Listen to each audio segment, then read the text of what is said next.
Hey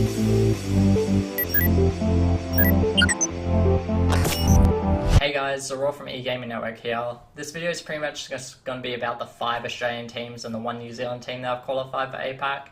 I feel like since COD Champs last year, there have been a lot more NA and EU viewers that want to follow the scene, but it's pretty difficult, and a lot of people will struggle to keep up with rosters and teams and stuff like that. So this video is pretty much just going to break down each team and how they got through the qualifiers, how they performed in the qualifiers, the storylines leading up to it, and their rosters, and what each team is good at and stuff like that. So just the basic details. So starting things off with Trident, they were the first team to qualify through the Australian first qualifier. Their roster is Maka, Azzy, MBS, and Hysteria. They're pretty much a roster that's been playing for years. They're veterans of the game, essentially. Maka and MBS competed together under Mindfreak in 2013, and they went to COD Champs to represent Australia then, so this will be the second time they can possibly be going. They're incredibly strong at S&D, so look for these guys to take games off all the other teams when it comes to S&D. They're incredibly strong. Maka is an absolute god in S&D and probably the scariest player to play against when it comes to S&D in Australia. So the second team to qualify on day one, to no one's surprise, is Plantronics Mindfreak.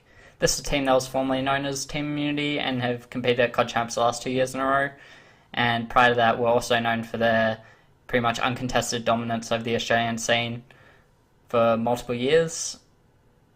As far as their lineup goes, they've got one change. The lineup is now Buzzin, Fighter, Shocks, and Dens, as opposed to Naked, who decided to step down from his core roster position to take more of a backseat role in coaching and management, which, as far as I know, is due to lack of enjoyment of the game or something along those lines. This will be the first year they're ever competing in an international event with their core four. They've always had to have a sub for Fighter, who was too young to compete. As far as the qualifiers went for them, there isn't much of a story to tell. They pretty much blitzed through the whole thing flawlessly, and then finally 3-0'd Endzone to qualify for the APAC regionals. So following up after Mindfreak, X5T1 were the next team to qualify. They're the team that was formerly known as T1 Dotters and are now representing the Australian organisation XL5. The roster is Izze, Damage, Chileans, and Fate, and it still features 3 of the 4 players that competed at COD Champs last year under Trident T1, who later on in the year went on to become Curse Australia. So Fate is the one rounding out the lineup in replace of Dens. He's this kind of up-and-coming player that won the last major event in Australia, ACL Sydney, under his former team, Team Storm. And he's kind of recently broken into the top tier of players. He's been around for a while, and now he's kind of shining and competing among the top tier. As far as the qualifiers went, they had an incredibly tough run through a difficult side of the bracket. They went up against Integral first, who they defeated 3-2 in a nail-biting set before losing to Trident 2-3. Following that, they came through in the losers bracket, defeated Endzone to qualify, and they were the last team to qualify on day one. So the first team to qualify on day 2 was Integral. They're kind of another roster that's full of experience, with Bundo, Hoju, and Valsider all qualifying for the Australian finals last year on separate teams. Quins was the only one who actually didn't attend the qualifiers last year. Despite this roster being chock full of talent, Bundo received by far the most attention throughout the entirety of the qualifiers. He absolutely went off in most game modes, and thus this hashtag on Twitter, Bill Wall, started trending, which is obviously a play on the Optic Gaming's Green Wall. He absolutely dominated throughout the weekend, so the hashtag was rightly deserved. This team is incredibly strong at respawn game modes, particularly Uplink. Their final game of the qualifiers, they won 20-3 on comeback in Uplink. So just look for this team to take out those respawn game modes. They're not particularly... They shouldn't outshine other teams at S&D, but their respawn game modes are what's going to get them through the qualifiers, if anything. So the second team to qualify on day 2 and the final Australian team that's going to be playing at APAC is Avant. which is Hopi, Benno, Kui, and Dean. This is the second year this team's playing together. Dean's in the place of Vilesider though, as opposed to last year. And this team kind of comes from an extensive history in Halo.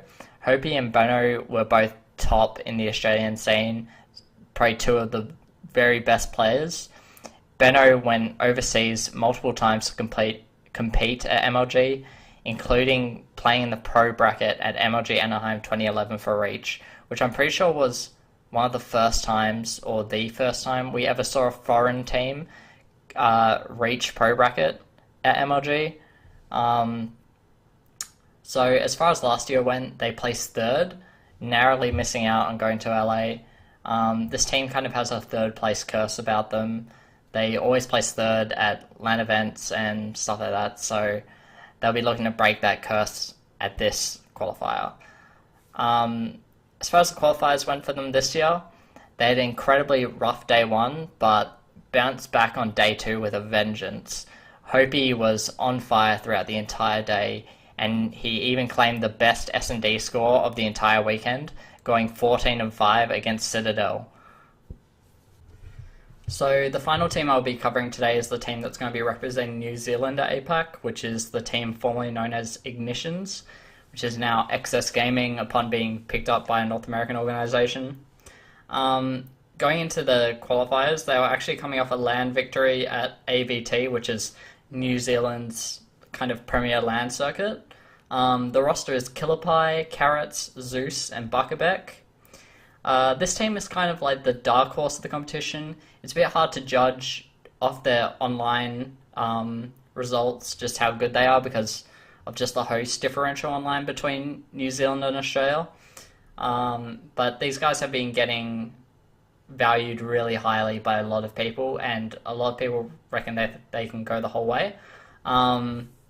They already have plenty of LAN experience under the belts. They've won multiple AVT LANs by my understanding, and as far as the qualifiers went, they absolutely qualified in the best way possible, meeting the last year's representatives of New Zealand in the grand final, Flair, where they defeated them 3-0 to take the spot for New Zealand. So that wraps up my first video, guys. I just want to thank you all for watching. First off, I just want to say, looking back on the video, there's a lot of stuttering, a lot of ums, a lot of ers. Basically, I hope to rectify this in the future, but in this video I really hope that the information and insight into these teams that I provided really makes up for it in a way. I didn't expect to do this first video flawlessly, so I'm hoping that I'll be able to improve on that in the future. So I just want to thank you all for watching, and I'll be leaving a bunch of links in the description of the video with links to the teams and links to my personal Twitter as well as my eGaming Network profile if you want to read any of my previous articles on all the teams and stuff leading up to the event. So thanks for watching, guys. See you next time.